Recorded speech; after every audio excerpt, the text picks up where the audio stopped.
Voyons dans cette vidéo les types d'ontologie les plus couramment utilisés et leurs spécificités. Diverses typologies d'ontologie ont été développées dépendamment des domaines et des approches de recherche. La typologie introduite par Nicolas Guarino, qui utilise comme critère la conceptualisation, est peut-être la typologie la plus connue.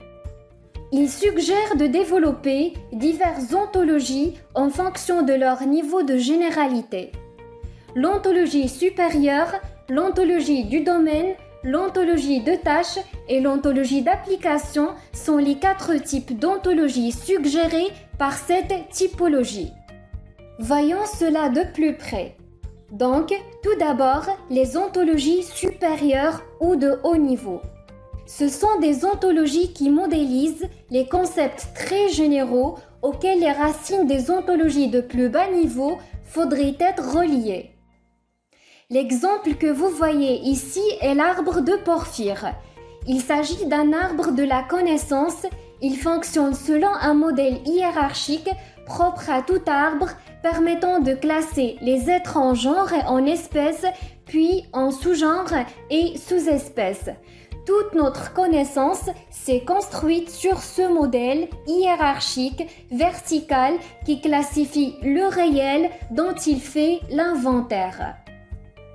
Et c'est aussi le but de ces ontologies de haut niveau.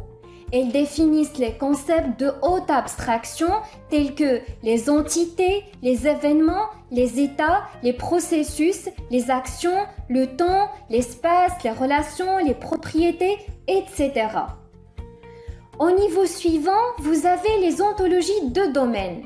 Elles expriment des conceptualisations spécifiques à un domaine particulier, notamment en spécialisant les concepts d'une ontologie de haut niveau.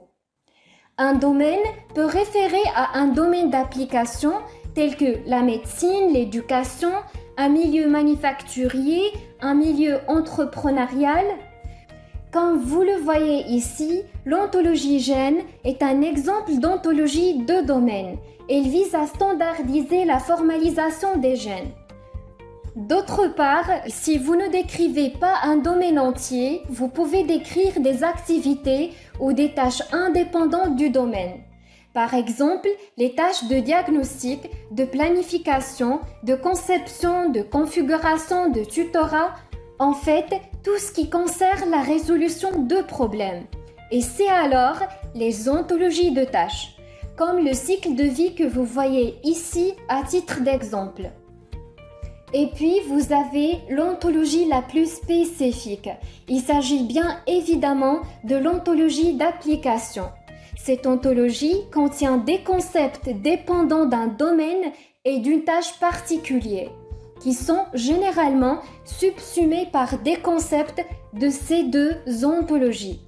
Il s'agit ici de mettre en relation les concepts d'un domaine et les concepts liés à une tâche particulière de manière à en décrire l'exécution.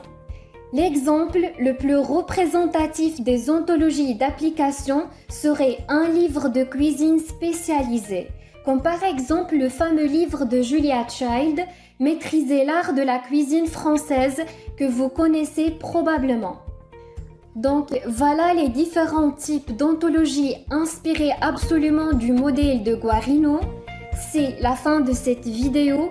Merci de l'avoir suivi. Je vous dis à très vite.